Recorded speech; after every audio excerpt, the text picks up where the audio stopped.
Well, Richard, here we are at the entry to your tree farm. Really excited about being out here today and looking at what you have going on the ground. When did this become a tree farm?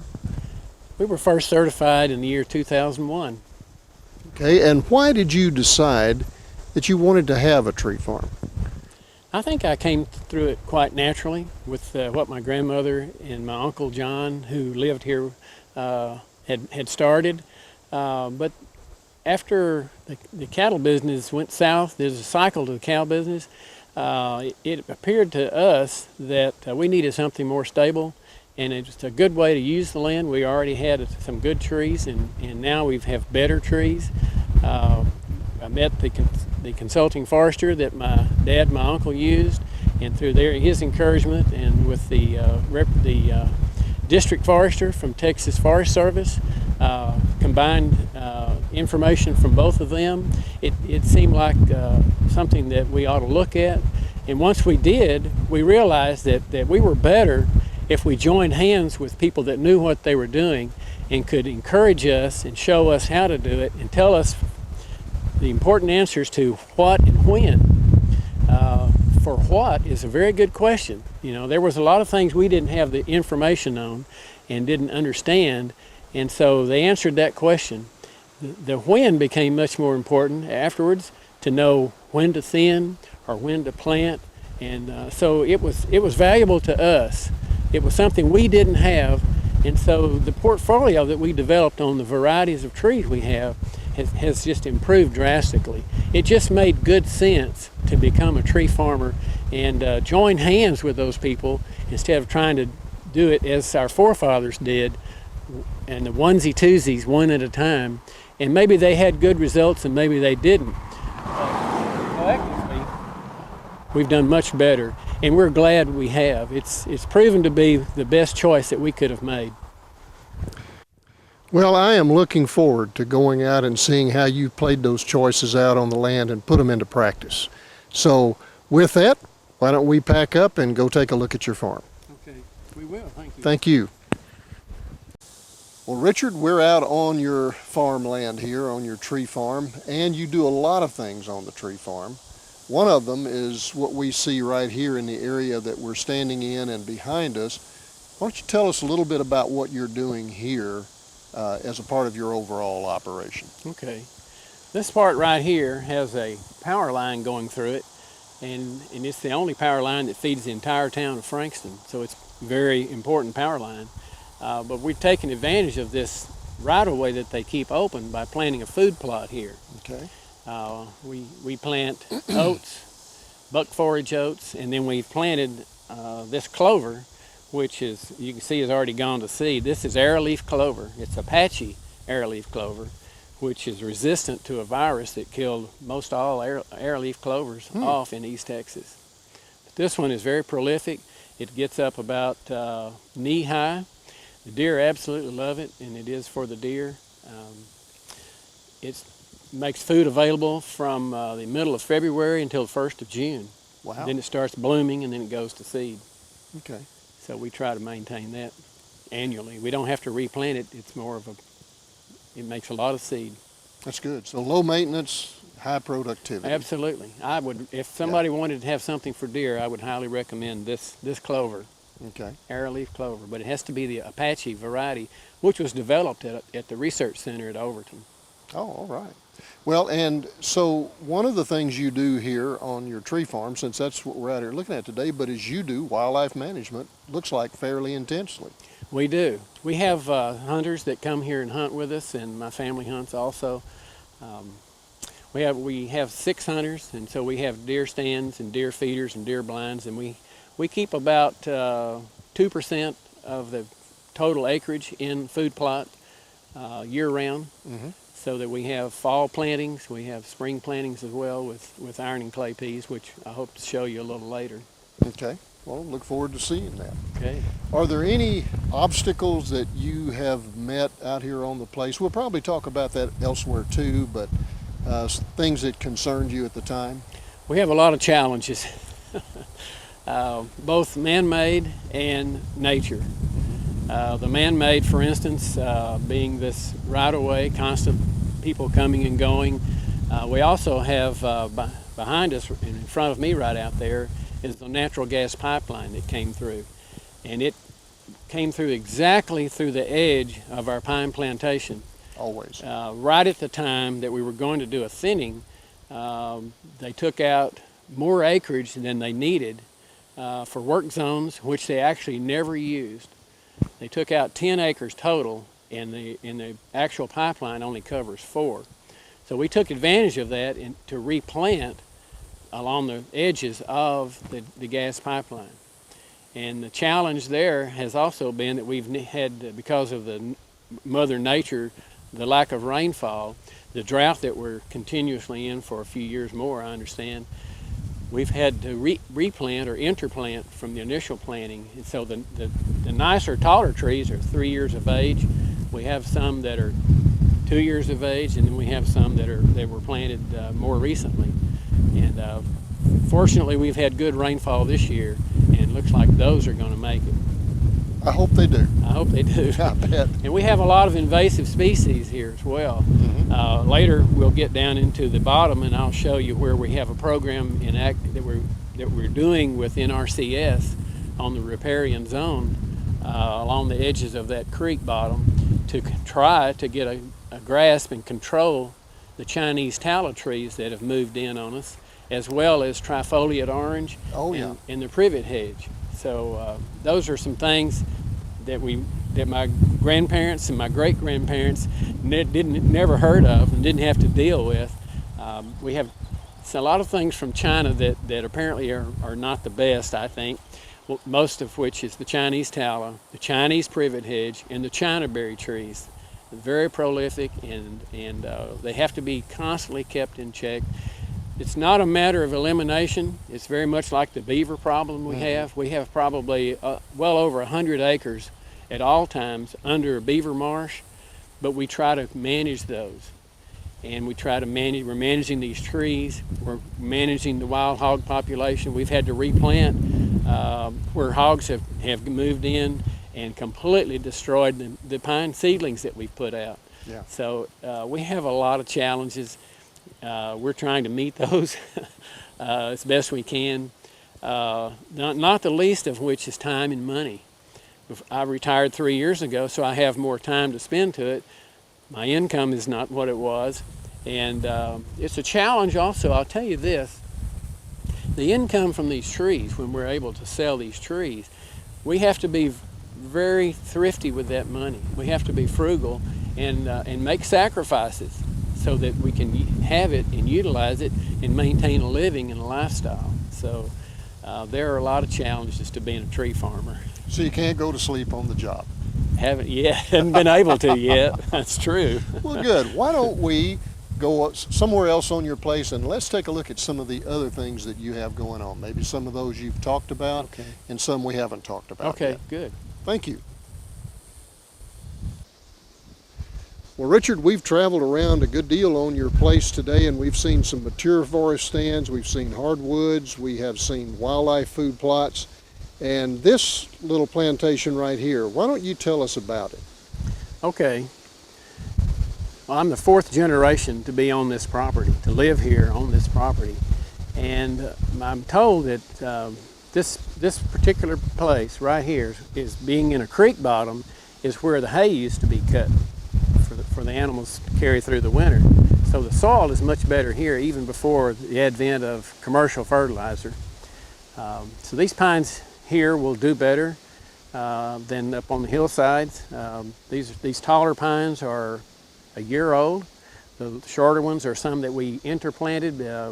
We had a pretty hard August last summer, and this year has been much more favorable for everything, for grass, for pine trees, everything that needs water. Is water dependent, including humans. So the lakes are full, at least here in East Texas, and that's been a blessing for us.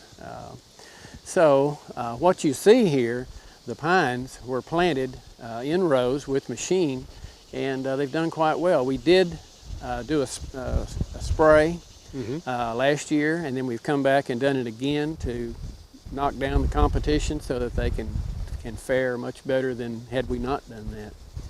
I don't Well, know what more to say. that pretty well says it. Do you have in your plan an expectation when you might do your first thinning on this little plot here?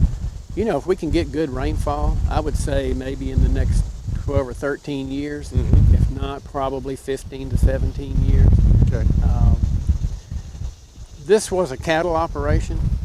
Prior to that, of course, they grew corn and what my forefathers lived here. My great-grandfather, his family, they didn't have a grocery store to go to, so they lived off this land. We have some benefits they don't have. So we're passing this land on. It's not likely that my two daughters would have cattle, so my wife and I discussed this, and we decided we would plant it in pine trees. They may not live here to have cattle to look over, but they can have pine trees, and they can have income to help sustain this family for another generation, hopefully. And so that's really why we planted these pines. I had cattle myself. My dad did. We go way back. But well, we've seen the young trees in this plantation a little bit more clear than in other places that we've looked. Now we're going to go on to another stop, and we'll see what they look like when they get bigger. Okay, fine. How's that sound? Thank you. All right. Sounds good. Well, Richard, here we are in a different setting from what we have been seeing. We've been looking at a lot of wildlife food plots. We've been looking at young pine plantations. What are we looking at here behind us and around us? And tell me a little bit of the history of that, as well as the benefits you see down the road from it. All right. Where we're standing now, these trees were planted after a clear cut in 1992. We planted these in 93 and had an interplant in 94. And just a couple of years ago, we did a prescribed burn through here. We did a first thinning the summer prior to that. And so that next winter, we did this prescribed burn. And the fire passed through this area. And smoked quite a bit of smoke through the town of Frankston, but we were able to get through it. You know what I mean there. Oh yeah, yeah. These pines, we hope that now that we've done the thinning and the burn, we have for one thing the benefit of the burn particularly and the thinning is the increase in biodiversity. We've got some plants I haven't seen before. We have much more volume of plants. I'm particularly interested in wildlife. If I said I was a biologist, that's what my degree's in. That's where my love is, in seeing this sort of operation and be able to be a part of it and take part in that. This is exactly what we hoped we would see, and the outcome has been exactly what we wanted. We're very pleased with that, and I would encourage someone else, if the conditions are right, if the trees are right, that they would do that also. As I said earlier, the long-term benefits here will be for my children. My wife and I don't see us as this is our place. We're just caretakers right now. We're being the fourth generation to live here. My grandmother and my uncle planted some slash pines through these pines some years ago. Mm-hmm. And we actually had a fire that got out, and my grandmother and my uncle and neighbors came and helped get it put out, and I saw the results of that and what came back. So the love for the pine trees, I almost can say it comes natural for me. The love for the woods is certainly a benefit. It's an absolute joy to live on this place. It's like living in your own state park. It's a very rewarding place for us personally, and our children have come and they've been a part of each operation. My daughters have helped plant the trees that we left a moment ago, the chestnuts and the sawtooth oaks that we planted. So we're trying to instill in them the same love that we have for this place. We're just here a part-time, but we're full-time workers at this. And so we'd like to see it. We'd like to know that what we do is not in vain. There's some sacrifices that were made by the people before us, our families, and we've made some sacrifices ourselves. But we're fortunate in what we have here. The benefits of these kind of pine trees is no accident. With the improved genetics that we have in pine trees, the improved education that those that we work with, we could have never done this on our own. If it were not for our consulting foresters, we couldn't have done this. And the Texas Forest Service has been right with us every step of the way for many years now. Even before we moved here, my uncle and my dad were with those people, working with them, following their advice, doing the thinnings when they recommend it, doing the cutting, what trees not to cut. We have streamside management zones that they showed us where they need to be. The harvest has gone down to the edge of those. So there's not an aspect of timber farming that we haven't had help in doing. We would not have known what to do other than just cut and watch it grow back in a profusion of everything imaginable. Yeah. But here we're able to actually farm this land, and you know, it's how you take care of the soil is what takes care of everything else, including our soul. So it's a lot like we've been in the cow business. We were constantly in good stewardship on our pastures, and we have to constantly be in good stewardship of our forest, timber, and land. The land is what makes the trees. The land is what makes us, and it's been very important, and it's definitely been fruitful to keep that in mind. And we get that from the people that are in the know, that are educated beyond where we are and can help us, and that's the benefit that we get from them and from the scientists that are improving these trees. Thank goodness. You know, this variety of trees that's here is a cross that is a drought resistant tree, pine tree, loblolly pine tree, and we're thankful for that. We are in a drought, and so fortunately we have those trees. Well, Richard, with the optimism that you obviously have, what sort of future do you see, from your perspective, what sort of future do you see for tree farming in Texas? Well, I can tell you for sure, tree farming and any kind of farming is a people business. Somebody might think it's just me and my land, me and my down rows, or me and my rows of crops, but it's a people business. We count on the Extension Service's help. We count on the NRCS people. We count on Texas Forest Service and our consultant forester. It's vital to us, and as long as those people are in place, and if they love their job like we love what we're doing here, that's going to continue, and there'll never be an end to the people business. There's always going to be somebody that knows something that can help you get something done, and so I'm very optimistic about that. We have colleges and universities turning out those people.